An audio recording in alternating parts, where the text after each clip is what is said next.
A leitura molda seu cérebro e talvez seu inconsciente também. Boa tarde. Eu quero começar com uma pergunta simples, mas desconfortável. Você está treinando seu cérebro para pensar ou apenas para reagir? Porque toda vez que você lê de verdade, algo acontece, não só no seu cérebro, no seu psiquismo. A leitura não é um hábito inocente, ela é um ato de transformação neural e simbólica. A neurociência já demonstrou que o cérebro não nasceu para ler. A escrita surgiu há cerca de 5.000 anos, biologicamente insignificante. Mesmo assim, aprendemos. Como? O cérebro recicla circuitos. Stanislas Dehaene chama isso de reciclagem neuronal. Áreas criadas para reconhecer objetos passam a reconhecer letras. A chamada área da forma visual das palavras se especializa pela repetição. Em outras palavras, cada página lida reorganiza conexões sinápticas. Isso é plasticidade cerebral. Mas aqui entra algo mais profundo.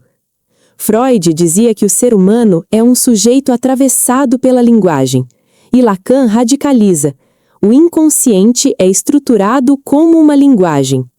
Se somos estruturados pela linguagem, então ler não é apenas decodificar símbolos, é expandir o campo simbólico que organiza nosso desejo.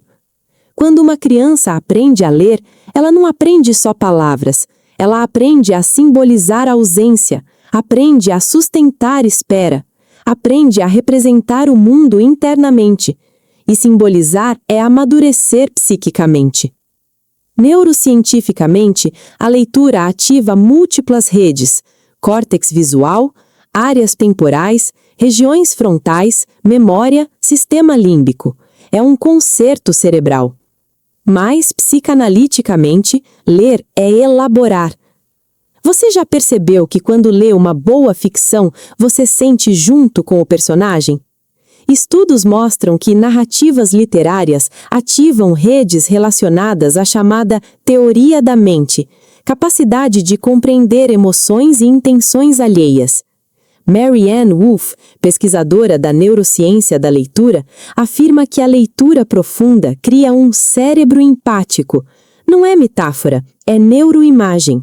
Quando lemos, ensaiamos experiências emocionais. Winnicott falava do espaço transicional, um lugar entre fantasia e realidade onde o sujeito experimenta o mundo com segurança. A literatura é esse espaço. Ela permite que você viva conflitos sem se destruir por eles. Ela transforma pulsão em narrativa, impulso em representação, caos em sentido. Agora vamos falar da parte desconfortável. Vivemos na era do scroll infinito, alternância constante de estímulos, notificações, microdopamina. O cérebro se adapta ao que repetimos. Se treina fragmentação, fortalece circuitos de escaneamento rápido. Se treina profundidade, fortalece análise e abstração. Marianne Wolf alerta que podemos estar enfraquecendo o que ela chama de cérebro leitor profundo, aquele capaz de sustentar pensamento crítico e empatia complexa. E aqui entra uma provocação psicanalítica. O que acontece com um sujeito que perde a capacidade de sustentar uma narrativa longa? Ele se torna mais reativo, mais impulsivo, menos tolerante à ambiguidade. Freud já dizia que maturidade envolve a capacidade de adiar a satisfação. A leitura profunda exige exatamente isso, adiar gratificação imediata para alcançar compreensão. Ela fortalece o que a psicanálise chama de funções do ego: julgamento, mediação, reflexão.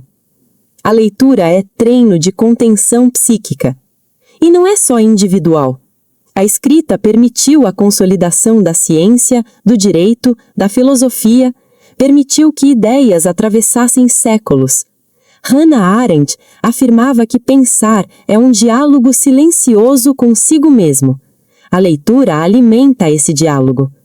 Sem leitura profunda, o pensamento coletivo empobrece. Sem simbolização, cresce a polarização.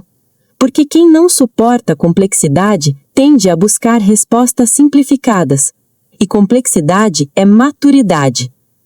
Neurocientificamente, leitores frequentes apresentam maior conectividade entre áreas associadas à linguagem e integração cognitiva.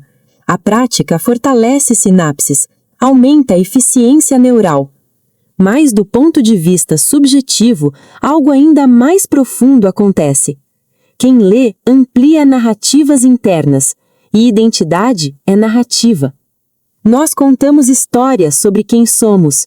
Quem lê tem mais repertório simbólico para se contar. Ler é ampliar possibilidades de ser. Agora eu volto à pergunta inicial. Você está treinando o seu cérebro para reagir ou para refletir? Porque cada hábito molda sua arquitetura neural e cada repetição molda sua arquitetura psíquica. A leitura é uma tecnologia cognitiva, mas também é uma prática ética. Ela exige pausa num mundo acelerado, exige profundidade num mundo superficial, exige simbolização num mundo impulsivo. E talvez por isso ela seja quase subversiva hoje. No fim das contas, a pergunta não é se a leitura muda o cérebro. Ela muda. A pergunta é que tipo de sujeito você está construindo com seus hábitos diários. Porque seu cérebro está sendo moldado agora. E seu inconsciente também. E aqui fica a pergunta final. Você está alimentando um cérebro capaz de profundidade ou treinando uma mente condicionada à superfície?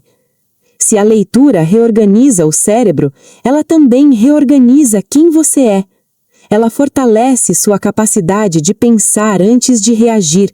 Ela amplia seu repertório simbólico. Ela sustenta a complexidade num mundo que prefere simplificações. Enquanto você lê, algo silenciosamente está sendo moldado. Seu cérebro, seu pensamento, seu inconsciente. A pergunta não é se a leitura muda você. Ela muda. A pergunta é: você está escolhendo profundidade ou condicionamento à superfície? Se esse conteúdo expandiu sua forma de pensar, eu quero te propor algo simples. Inscreva-se agora no canal, ative as notificações e compartilhe esse vídeo com alguém que ainda acredita que leitura é apenas um hábito escolar. Aqui nós falamos sobre mente, psicanálise, comportamento, cultura e o que está moldando o sujeito contemporâneo. Sem superficialidade, sem atalhos fáceis, com profundidade real. E no próximo vídeo vamos entrar em uma questão ainda mais inquietante. Se a leitura estrutura o sujeito, o que está estruturando o sujeito na era do algoritmo? Porque talvez o maior experimento psicológico da história esteja acontecendo agora, e você está dentro dele.